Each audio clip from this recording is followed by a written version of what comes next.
Hello students, कैसे हैं आप लोग। और मैं फिर से आपके सामने question number 82 issue of shares का लेकर आई हूँ, जो 6 मार्क्स का क्वेश्चन एग्जाम में आ सकता है। हम लोग प्रो राटा से रिलेटेड सारे क्वेश्चंस कर रहे हैं ताकि एग्जाम में अभी जो होने वाली है आपकी 12th की, उस पर आपका 6 नंबर का क्वेश्चन बिल्कुल करेक्ट सही हो। तो बिना टाइम वेस्ट किए हुए मैंने क्वेश्चन नंबर 82 लिया है। 82 नंबर के क्वेश्चन में आप जब पढ़ेंगे तो XYZ लिमिटेड है, इसके पास 2000 शेयर्स हैं ऑथोराइज्ड 100 रुपीज ईच, यानी कि 2 लाख ऑथोराइज कैपिटल है। ऑथोराइज कैपिटल जिससे हमारा रजिस्ट्रेशन हुआ है, हमें उन शेयर से मतलब है जो हमने पब्लिक में इशू किए हैं। तो पब्लिक में कितने शेयर इशू किए हैं बेटा? 1000। और एक शेयर की वैल्यू कितनी बोली है? 10 नहीं, 100 रुपीज बोला है। और प्रीमियम 5 रुपए है।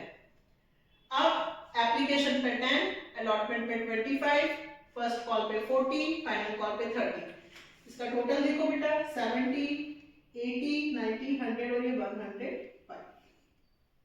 5 रुपए प्रीमियम है, वो अलॉटमेंट पे दी है। 25 लिखा है तो 20 + 5। इस क्वेश्चन में हमें कैश बुक बनानी है, जर्नल एंट्री के साथ कैश बुक बनाना है।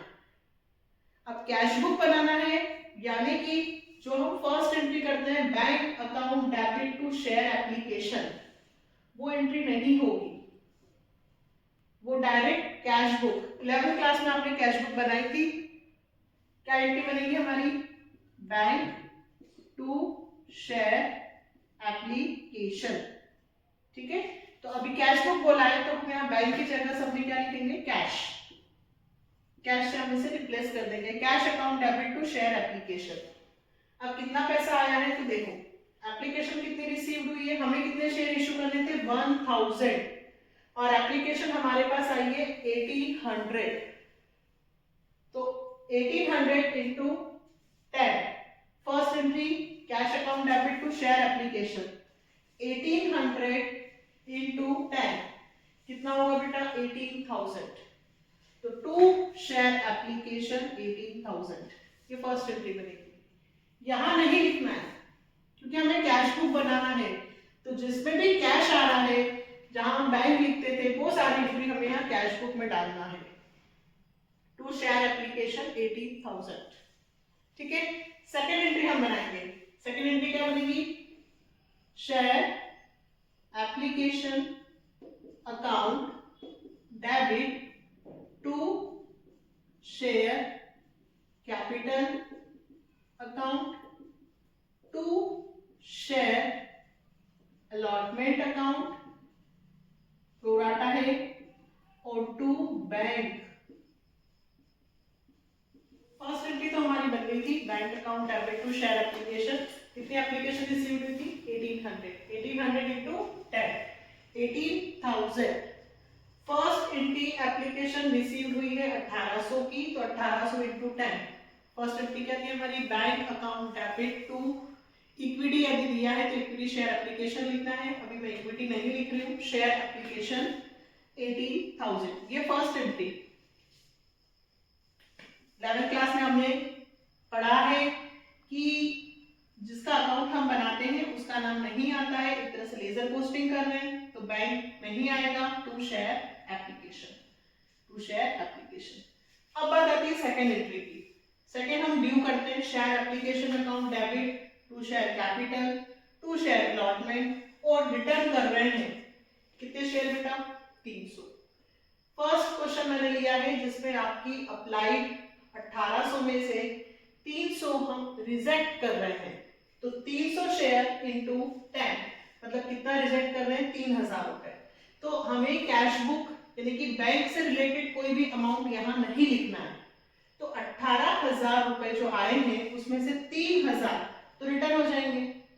तो हम ये जो एंट्री करेंगे वो केवल कितने से करेंगे बेटा? 15000। कैपिटल में कितना जाएगा? 1000 इंटू 10, 10000। और एडवांस कितना होगा? 1500 में से 1000 चले गए, कितने बचे? 500। 500 इंटू 10, 5000। ये जो बैंक का अमाउंट है ये यहां नहीं लिखना है, 3,000 रुपए जो हम रिटर्न कर रहे हैं वो डायरेक्ट हमें कैश बुक में बाय शेयर एप्लीकेशन करके करना है। क्यों? मैंने आपको समझाने के लिए बताया, इसमें बैंक क्रेडिट होता है, इस दैट मींस हम कैश बुक में कौन सी साइड लिखेंगे? Credit side. ठीक है, ये हमारी कौन सी एंट्री बनी? सेकंड। जब कंपनी पैसा रिजेक्ट करेगी, क्या करेगी?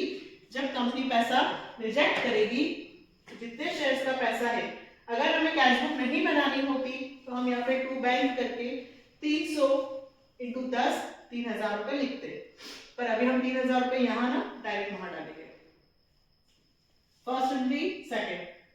थर्ड, अलॉटमेंट का पैसा ड्यू करेंगे, share allotment account debit to share capital account और टू सिक्योरिटी प्रीमियम अकाउंट। हमारा क्वेश्चन कितने से होगा बेटा? 1000। 1800 रिसीव थे, 300 रिजेक्ट हो गए हैं, तो अप्लाइड 1500 कहलाएंगे। ये अप्लाइड नहीं कहलाएंगे बेटा, अप्लाइड कितने कहलाएंगे? 1500। और 1500 शेयर्स को हमने कितने दिए हैं? 1000। एडवांस है दैट मीन्स प्रोराटा है। यहाँ पे सुंदर एक व्यक्ति है जिसके पास 100 शेयर का वो होल्डर है, दैट मीन्स उसके पास कितने शेयर्स हैं? 100 शेयर्स उसके अलॉटेड दिए हैं, तो उसके क्या निकालने पड़ेंगे हमें? अप्लाइड। क्या सिखाया था? जो चीज फाइंड करनी है उसको ऊपर रखेंगे। अप्लाइड 1500 है, उस पे अलॉटेड 1000 है, तो अगर 100 अलॉटेड होंगे तो उस पे कितने होंगे? वैसे तो दिख रहा है सामने कि 150 होंगे, पर कैसे? तो जो चीज हमें फाइंड करनी है वो ऊपर 1500 अपॉन 1000 इंटू 100 150। मतलब सुंदर ने 150 शेयर्स मांगे थे। कितने मांगे थे? 150। और हमने सुंदर को कितने दिए? 100। इसमें से इसको क्या करेंगे हम? माइनस। 150 में से 100 माइनस हुए तो 50 शेयर्स। कितने शेयर्स बेटा? 50 शेयर्स का एडवांस पैसा है। 50 इंटू एप्लीकेशन पे कितने रुपए हैं? 10, तो 50 इंटू 10 यानी कि सुंदर के हमारे पास 500 रुपए एडवांस है। मैंने पुराने वीडियोस में आपको अच्छे से क्लियर किया है कि जब अप्लाइड दिया हो तो उसका अलॉटेड निकालते हैं, अप्लाइड में से अलॉटेड को माइनस करके जितना अमाउंट आएगा उसका एप्लीकेशन से इनटू करना, तो एडवांस निकलेगा। अब क्या होगा? अभी उसका यूज क्या करेंगे हम? तो सुंदर के 150 अप्लाइड है, एरियर हम अप्लाइड से लिखेंगे कि अलॉटेड से? अलॉटेड से। सुंदर ने किसका पैसा नहीं दिया? अलॉटमेंट का। और किसका नहीं दिया? फर्स्ट कॉल का। और यहीं पर हम फोरफिटेड कर रहे हैं, मतलब 100 में से 30 रुपीज तो हमने मांगे ही नहीं है।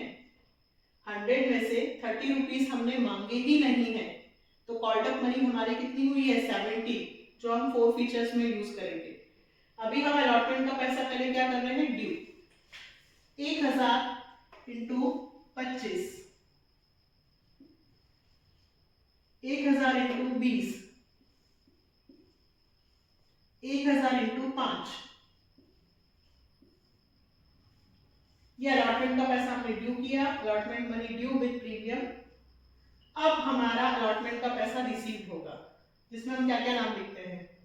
Bank account debit, calls in arrear account debit, share application account debit to share allotment. सबसे मेन एंट्री होती है ये। अलॉटमेंट हमें कितने रुपीस चाहिए? 25। कितने चाहिए? 25। अब देखना 25 मैंने अगर यहां लिखा, एप्लीकेशन पे कितना एडजस्ट हो रहा है हमारा? तो एप्लीकेशन पे हमारा एडजस्ट हो रहा है 5000, और कॉल्स इन एरियर में कितना आएगा? 100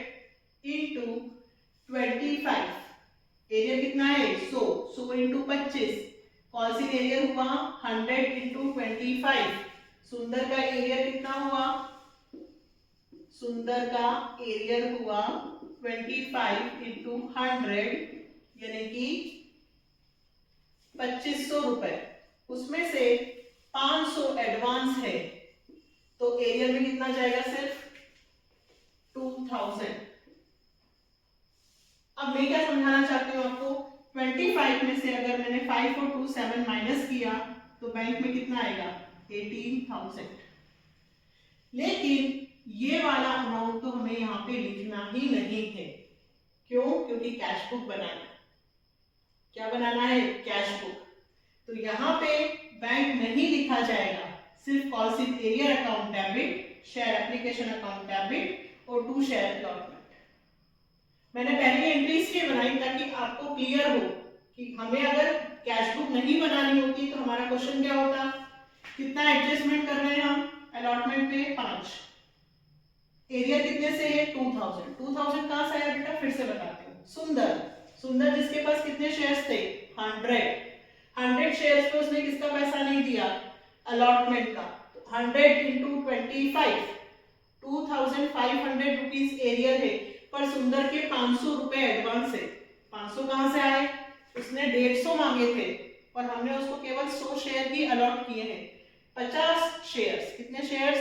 50 शेयर्स का एडवांस है, तो 50 इंटू 10, 500 रुपए। तो अब हम क्या करेंगे? हम बैंक का ये अमाउंट यहाँ पर नहीं लिखेंगे, तो हमारी एंट्री जो बनेगी वो क्या बनेगी? अब calls in arrear account debit, share application account debit, और हम 542 यहाँ कितने लिखेंगे? 7। मैं डायरेक्ट में बता सकती थी पर नहीं बताना। क्यों? क्योंकि आपको मुझे ये भी समझाना है प्लस वो भी समझाना है।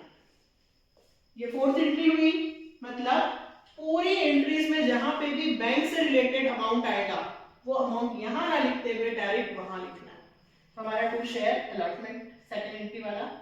अब हम किसका पैसा मांगेंगे? फर्स्ट कॉल का। फर्स्ट कॉल का अमाउंट ड्यू करते हैं। क्या ड्यू करने की क्या एंट्री बनेगी? Share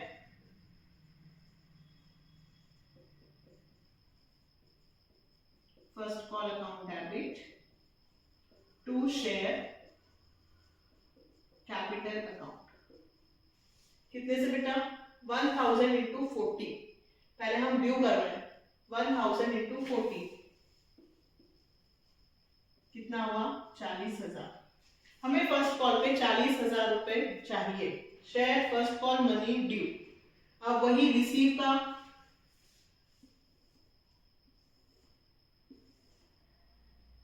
6th entry. फिर बैंक, अब मैं बैंक नहीं लिखूंगी, डायरेक्ट लिखूंगी calls in arrear account debit to share first call. सिर्फ एरियर लिखूंगी। तो 100 इंटू 40, एरियर कितना है बेटा? 100 इंटू 40, 100 इंटू 40 एरियर है, मतलब 4000। एरियर कितना है? 4000। तो 40 में से 4000 एरियर हो गया, तो बैंक में यहाँ पर कितने आएंगे? 36। कितने आएंगे? 36। वो पैसा मैं यहाँ लिखूंगी डायरेक्ट। आया समझ में? टू शेयर फर्स्ट कॉल कितना? 36। मतलब बैंक वाला अमाउंट यहाँ लिखना है। फिर फर्स्ट कॉल के बाद फाइनल कॉल तो हमने मेक किया ही नहीं, तो डायरेक्ट अब कौन सी एंट्री बनेगी? Four feature. यहां तक ही याद कीजिए, यहीं पे फोरफिटेड हो रहा है, तो 10 प्रीमियम नहीं लूंगी, 30 और 40 70। तो फोरफिटेड की एंट्री बनेगी share capital account debit security premium account debit. ये क्यों बेटा? क्योंकि जब कोई व्यक्ति प्रीमियम का पैसा नहीं देता है तो हम प्रीमियम को भी लिखते हैं फोरफिटेड वाली एंट्री में। फिर arrear to share allotment account to share first call और to share four forfeited account. कितने शेयर को हम फॉरफिटेड कर रहे हैं? 100। अभी तक हमने कितना मांगा है? केवल 70। 30 फाइनल कॉल का पैसा हमने नहीं मांगा है, तो हमारी एंट्री 100 इंटू 70 से होगी। 100 इंटू 70, 7000। प्रीमियम कितने से है? 100 पर 5 यानी कि 500। अलॉटमेंट पे कितना एरियर है? तो अलॉटमेंट पे एरियर है हमारा 2000। फर्स्ट कॉल पे हमारा एरियर कितना है? 4000। ये कौन सा पैसा होता है? जो हमें शेयर होल्डर ने पे नहीं किया है, नॉन पेमेंट। और ये माइनस हुआ तो 1500। कंपनी को 1500 रुपए का फॉरफिटेड पे अभी प्रॉफिट हुआ है। Narration 100 shares are forfeited. अब हम बनाएंगे री इशू। फिर से बैंक आएगा। री इशू हमने 60 रुपीज में री इशू किया है बेटा। पैडअप जो हमारी कॉल्ड अप वैल्यू थी, कौन सी वैल्यू? कॉल्ड अप, हमने 70 का शेयर पर ही फॉरफिटेड किया था और 70 का शेयर हमने पैडअप मानकर उसको 60 में बेचा है। 10 रुपए का कंपनी को सीधे सीधे लॉस हो रहा है। री इशू की एंट्री क्या होती है? Bank account debit. क्या होती है? Bank account debit share forfeiture account debit to share capital account। Bank भी आएगा, लेकिन बैंक यहां नहीं, हमें डायरेक्ट यहां लिखना है। अगर हम यहाँ पे थोड़ी देर के लिए आपके समझने के लिए बैंक में लिख देती हूँ, तो मैंने क्या सिखाया? कितने शेयर को हम री इशू कर रहे हैं? 100। उसकी एक्चुअल वैल्यू कितनी है? 70। और हमने उसको कितने में बेचा? 60। क्लियर? 70 की वैल्यू हमने कितने बेचा? 60। तो बैंक में यहाँ पे कितने आ रहे हैं? 6000। ये 6000 यहां ना लिखते हुए डायरेक्ट यहां लिखेंगे टू शेयर कैपिटल, और बैंक का जो अमाउंट है 6000, बैंक का जो अमाउंट है 6000 वो यहां आएगा। मतलब पूरे क्वेश्चन में बैंक का जो अमाउंट है वो यहां ना लिखते हुए डायरेक्ट हमें कैश बुक में लिखना है। तो ये मैंने यहां से कट कर दिया।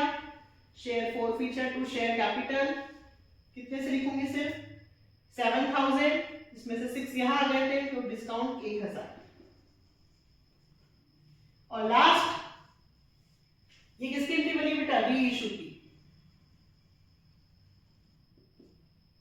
100 शेयर्स आर री issue, 70 paid up and 60 rupees. अब लास्ट इस फॉरफिटेड में से ये वाला फॉरफिटेड क्या हो जाएगा? माइनस, और share forfeiture account debit to capital reserve. 1500 में से 1000 माइनस हो जाएंगे और 500 रुपीज कहां चले जाएंगे? Capital reserve. यहां पे फॉर्मूला नहीं लगेगा क्योंकि 100 शेयर ही फॉरफिटेड किए थे और 100 ही रीइश्यू किए थे। थोड़ा सा ट्रिकी हुआ है क्योंकि कैश बुक बनानी थी साथ में। एक बार फिर से समझाती हूँ। First entry bank to share application, second entry allotment का पैसा रिसीव, थर्ड फर्स्ट कॉल का पैसा रिसीव, और fourth reissue bank account debit share forfeiture account debit to share capital. Actual value थी 100 into 70, 7000, 1000 और 6000। बैंक में कितना आ रहा है? 6000। फिर 78 जिसमें से 3000 का मैंने रिटर्न कर दिया, 78 में से 3000 को माइनस किया, ये बैलेंस आया 75। अगर आपको डायरेक्ट नहीं बनाना आता है तो आप बैंक रफ में अपने मन में कैलकुलेट कर सकते हैं कि अब बैंक लिख रहा हूं, बैंक में कितना अमाउंट आ रहा है। सब में बैंक का अमाउंट डेबिट ही हो रहा है, सिर्फ केवल जो 300 शेयर्स हमने रिटर्न किए थे वो क्रेडिट साइड जाएगी, बाकी सब में बैंक डेबिट हो रहा है। जब बैंक डेबिट होगा तो हम डेबिट साइड लिखेंगे, लेकिन नाम बैंक का नहीं आएगा, क्रेडिट हेड का आएगा। ठीक है? और एप्लीकेशन रिसीव कितनी हुई थी? 1800, जिसमें से 300 रिजेक्ट हुई थी, इसलिए जब अप्लाइड हम मानेंगे तो कितना मानेंगे बेटा? 1500 अप्लाइड है और 1000 अलॉटेड है। जो नए स्टूडेंट्स हैं वो डायरेक्ट इन क्वेश्चंस को ना करें, पहले वो बेसिक से सीखे फिर इन पर आए, तभी आपको बेटा ये वीडियोस और ये क्वेश्चन समझ में आएंगे। नेक्स्ट क्वेश्चन में फिर कैटेगरी वाले क्वेश्चन के लिए हम मिलेंगे, जो भी 6 मार्क्स का आने की पूरी चांसेस हैं। तो नेक्स्ट वीडियो में हम उससे मिलेंगे। अगर मेरा आपको पढ़ाना समझ में आ रहा हो और आप चाहते हैं कि मैं क्वेश्चंस और आपके लिए लेकर आऊं, तो प्लीज चैनल को subscribe and like and share जरूर कीजिएगा। Then bye.